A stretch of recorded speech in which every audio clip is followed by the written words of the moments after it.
Bismillah, walhamdulillah, wassalatu wassalamu ala rasulillah, wa ala alihi wa sahbihi wa man walah. Today, with Allah's permission and will, we're going to continue on to the fourth chapter of this book, Aqeedah of Malik ibn Anas, the Aqeedah or Creed of Malik ibn Anas, also known as Imam Malik. He was born at 93 Lil Hijrah and he died on 179 Lil Hijrah. He is considered from the elders of Atba' al-Tabi'een. قال سريج بن النعمان. Surayj ibn al-Nu'man has said, سألت عبد الله ibn Nafi'. I've asked Abdullah ibn Nafi'. وقلت له, and I've said to him, إن قبلنا من يقول القرآن مخلوق. Before us are people who say the Quran is created. And so he found this heavy. He considered this grave, i.e. Abdullah ibn Nafi'. ولم يزل متوجعا حزينا يسترجع. And he remained in pain and in sadness receding. قال عبد الله بن نافع. Abdullah ibn Nafi' has said, قال مالك. Malik has said, من قال القرآن مخلوق يؤدب ويحبس حتى تعلم منه التوبة. Whoever says the Quran is created, then he is to be punished and imprisoned until repentance is known from him. وقال مالك, and Malik has said, الإيمان قول وعمل يزيد وينقص. Iman involves both speech and actions. Belief is of speech and action. It increases and decreases. وقال مالك الله في السماء وعلمه في كل مكان لا يخلو من علمه مكان. And Malik has said, Allah is in as-sama. Allah is in the heavens, i.e. above everything. And His knowledge is everywhere. No place is empty of His knowledge. وقال مالك, and Malik has said, القرآن كلام الله عز وجل. The Quran is Allah's speech, عز وجل. This is a very short aqeedah. However, we find much within it that is important for us to consider. Number one, I'd like to draw your attention to the reaction of Abdullah ibn Nafi' when he heard that the bid'ah of the Quran being considered created has reached their general location, has reached their locality. He had the same reaction that one of us would have if they were to know that their dunya was affected gravely. The type of reaction that we would have when we hear the news of the death of a loved one, or when we hear that our business has went under. And yet we find our ulama of Ahlus Sunnah wal Jama'ah, our scholars from that time period, from that blessed time period, having this reaction to Allah's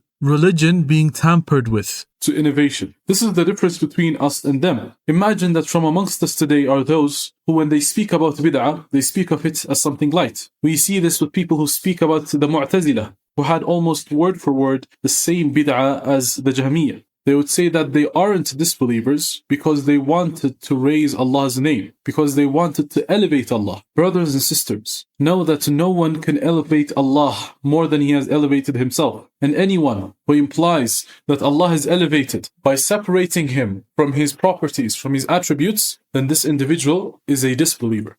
We also see this when people speak about the murji'atul fuqaha. They speak as though the bid'ah is very light and insignificant, while in reality, nothing of innovation is insignificant, because the deen is from Allah, and no one has the right to speak about Allah's religion without knowledge, especially not something that they have made up. The second thing that I'd like to draw your attention towards, brothers and sisters, is that Imam Malik has said Allah is fis sama. He is in the heavens. In the heavens does not imply that Allah Azza wa Jal is within the creation called as-samawat, or the skies, or the heavens. It is because the word sama means elevation, aboveness. So when we say as-sama, we may refer to two things: the created and constructed, built heavens, the seven heavens, or we might mean the concept of aboveness and elevation in general. And this is what we are relating to Allah Azza wa Jal, because He is above everything. We know this because Allah Azza wa Jal is above the Arsh, which is above the created and constructed seven heavens. Allah Azza wa Jal has said,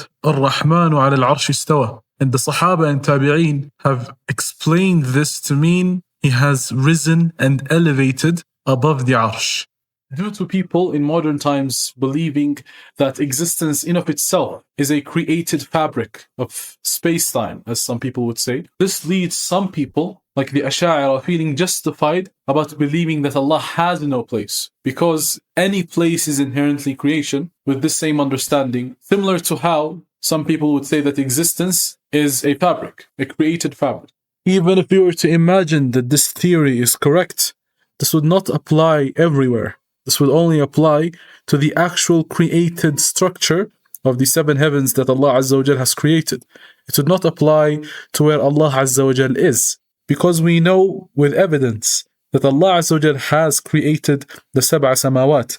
He has created the arsh. He has created the kursi. But there is no mention that Allah Azza wa Jal occupies anything created in Islam, or that above the arsh is creation.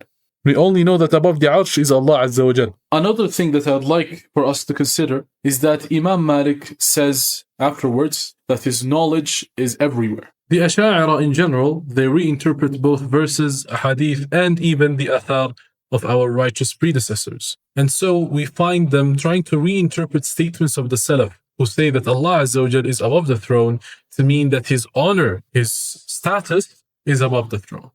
When in reality, with these kind of athar, with the example that we have before of us, it is impossible to reinterpret it in such a way. To begin with any athar, any verse, any hadith, it is impossible due to the context never alluding to their interpretation. But with this, it is directly impossible because he mentions Allah's knowledge being everywhere. We cannot say that the status of Allah's knowledge is everywhere. This is a meaningless statement, right? Since Allah Azza wa Jal is being mentioned here with His knowledge, it means that in the same way His knowledge is being described with actual location, then Allah Azza wa Jal, His place is described as above the throne in actuality. Here we will conclude our discussion of the Aqeedah of Malik ibn Anas. May Allah make us from those who listen to Allah's speech and to the Sunnah and to the Athar of the Salihin and apply them to our lives. Wassalamu alaikum wa rahmatullahi wa barakatuh.